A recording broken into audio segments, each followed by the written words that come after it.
Ang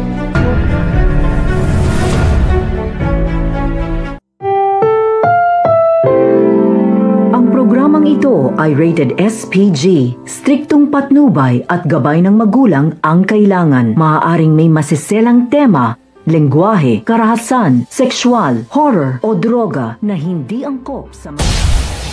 Welcome back mga ka-episode plus at narito mga dapat nating abangan dito nga lang sa Abot Kamay na Pangarap kung saan tinawagan nga nito ni Doc Benitez itong si Zoe at binabalaan na nga siya natigilan na nga ang pakikipagsabwatan dito nga sa mami nga niya dahil natatakot siya na mabisto nga siya nito nila Doc Tanyag at kapag nga nagising na nga raw itong si Lolo Pepe ay posibilidad na ituro nga siya na isang suspect kaya naman ang sinabi nga nito ni Zoe ay alam naman na nga niya ang kanyang kapalaran at hindi na nga rin niya alam ang gagawin nga rin niya kaya may humihingi siya ng tulong dito nga kay Doc Benitez na pagtakpan na nga lang siya sa kabilang banda naman nga ay isasagawa na nga nito nila Justine at ni Eric kanilang pinaplano laban nga rito nga sa Apex posibilidad nga kaya na sila ang humila pababa sa Apex upang sa gayon nga sa paghihiganti nga nila sa pamilya Tanyag. Ano nga kaya ang masamang pinaplano nga nito na mag-ama na si Justine at si Eric